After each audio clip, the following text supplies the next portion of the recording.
Welcome to Not Milk Never Milk. Subscribe if you're lactose intolerant.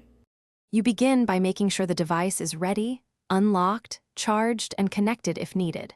Once done, open Settings and navigate to Security or Accounts. That path varies by OS, but you want Screen Lock or Sign-in options. You must enter your current password or PIN to proceed, so have it handy. Then tap the option to change your PIN or password. This initial access step grants the permissions required to update the numeric lock securely and prevents accidental lockouts later. You now verify identity by entering your existing PIN, password, or using biometric confirmation. This prevents unauthorized changes. After verification, choose Change PIN or Change Password and select numeric only if you prefer a numbers-only lock. Enter your new number-based PIN, then re-enter it to confirm.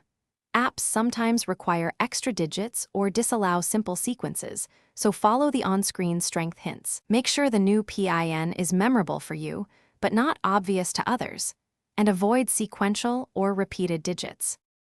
You finish by saving the change and immediately testing lock and unlock to confirm everything works. Once validated, update any secure notes or password managers you use. Failing to do so can cause access headaches later. If the device rejects the new PIN or you get locked out, use Account Recovery, device-specific recovery codes, or Find My Device style services.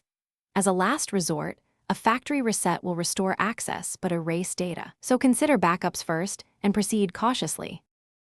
Thanks for watching. If this was helpful, leave a like and consider subscribing. See you next time.